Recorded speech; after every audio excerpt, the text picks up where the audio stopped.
Kitabu cha nabii Isaya sura ile ya 11 mstari wa kwanza hadi ule wa 10. Kitabu cha nabii Isaya sura ya 11 mstari wa kwanza hadi ule wa 10. Katika utatu na watangulia kusoma. Basi litatoka chipukizi katika shina la Yese, na tawi litakarotoka katika mizizi yake litazaa matunda.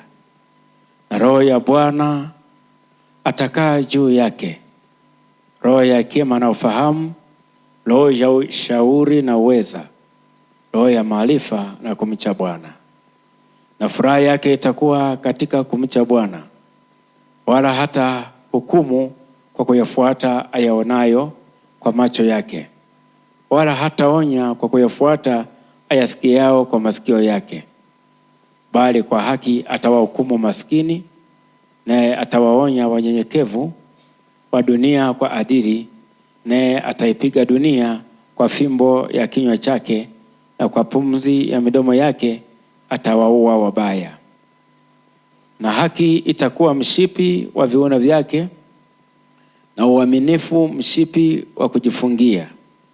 Mbwa mwitu atakaa pamoja na mwana kondoo, na chui atalala pamoja na mwanambuzi. Ndama na mwana simba na kinono watakuwa pamoja, na mtoto mdogo atawaongoza. Ng'ombe na dubu watalisha pamoja, watoto wao watalala pamoja. Na simba atakula majani kama ng'ombe, na mtoto anyonyaye atacheza penye tundu la nyoka, na mtoto aliyeachishwa atatia mkono wake katika pango la fira. Hawatadhuru wala hawataharibu katika mlima wangu wote mtakatifu, maana dunia itajawa na kumjua Bwana kama vile maji anavyoifunika bahari. Mstari wa 10 na wa 11. Na itakuwa katika siku hiyo, shina la Yese lisimamalo kwa ishara kwa kabila za watu. Yeye ndiye ambaye mataifa watamtafuta, na mahali pake pa kupumzikia patakuwa na utukufu. Na hili ndilo neno la Bwana.